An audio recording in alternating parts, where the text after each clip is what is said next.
well aware of that these past few weeks.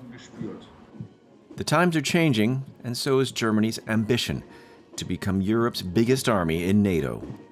Parliament has created a special fund of 100 billion euros to get the army, or Bundeswehr, back into shape for the young recruits who will join a guard battalion. Pursuing a career in the armed forces has taken on a whole new meaning.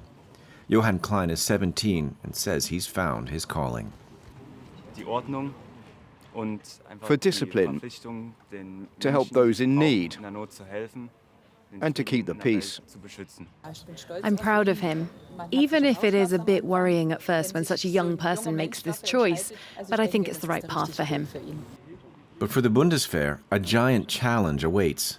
Its equipment is old, the bureaucracy heavy, the soldiers demotivated. A parliamentary report called its situation alarming, and many experts say it couldn't even protect the country from enemy attack.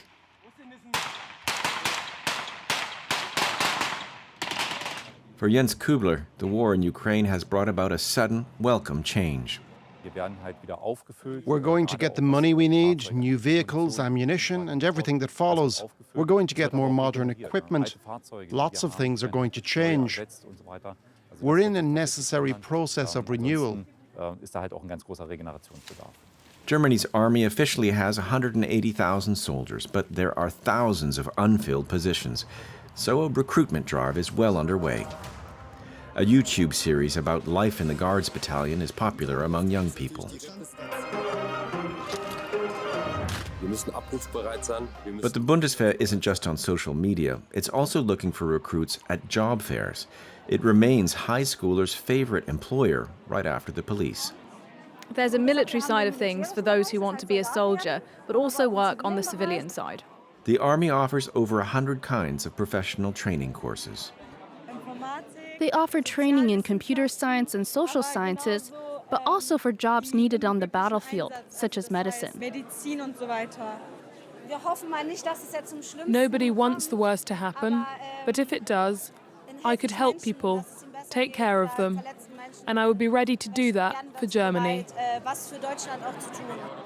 In the weeks following the invasion of Ukraine, the traffic on the Bundeswehr website doubled. 2/3 of the population now say they are in favor of its modernization.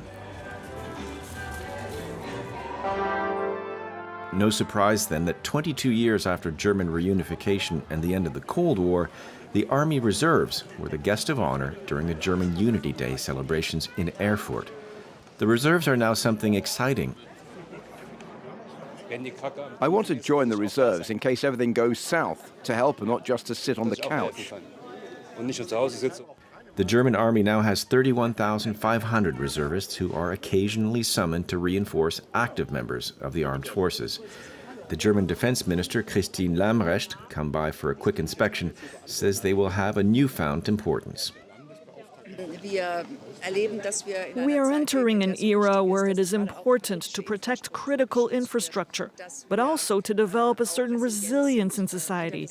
In that sense, the reservists fulfill a very important mission.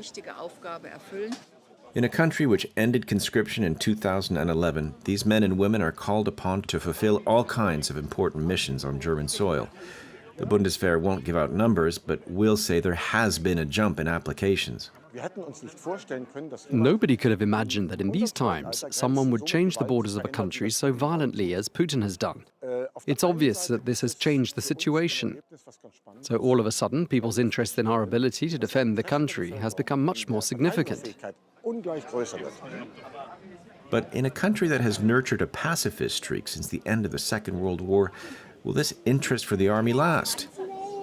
For now, at least, everything suggests that mindsets are really changing, says this defense policy expert. We could have feared that the energy crisis, for example, would have made Germans not support Ukraine.